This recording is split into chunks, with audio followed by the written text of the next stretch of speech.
driving hands-free, by the way. All right, dude, get out of the way. Traffic jam, 7 minutes. This is what it looks like to be an East Coast commuter. Welcome to my hell. So go back to this whole Trump thing. My commute is about 70 miles each way, and it sounds crazy, but lots of people do it. And with this kind of monster commute, I could actually benefit from something that is in the works right now, high-speed rail. What we're really doing is we're shrinking geography. This is Wayne Rogers. To drivers like me tired of sitting bumper to bumper, he's a dream maker. He oversees this thing called the Northeast Maglev Project. It has a weird name, uses Japanese technology, but it makes an amazing promise. A bullet train that will take you from New York to D.C. in an hour. This train's 311 miles an hour, 50% faster than anything that's even dreamed of here, and 3.5 or 4 times as fast as what Amtrak is being done. It's going to change where you live. It changes where you work. Now, don't get all excited. This will not happen overnight or even in this decade. Just thinking about it is expensive. The Federal Railroad Administration handed out $28 million just to check out the impact of a train like this. But that's pretty much like finding the change in your couch when you compare how much cash has already been dropped for a project like this on the West Coast.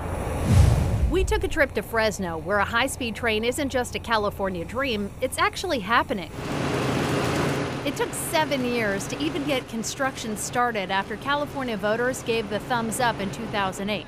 And it could still be another decade before there's actually a train. I know people think, oh, it's the Christmas morning scenario where after we voted for this, we're going to wake up and it's done. But these things take time. This is Lisa Marie Alley. She handles media for the California High-Speed Rail Authority. Here's their plan: build a 520-mile rail line between San Francisco and Los Angeles. It'll cut the 6-hour trip by more than half. So let's be clear, there are a lot of pros here. Hundreds of jobs created, businesses from 35 states put to work, obviously huge environmental benefits. Lisa also has to defend the cons, though. Critics are quick to point out that this project is behind schedule and over budget. Well, I would disagree that we're behind schedule or over budget. We anticipate right now our system will cost $64 billion. But if a city wants a different type of viaduct or a community wants something differently, we're going to work with them to make sure that we're giving them what works for them. So they're accommodating, but here's the thing. In California, they're not just spending their money, they're also spending your money. We're talking about $3 billion in federal money that's gone to this project already.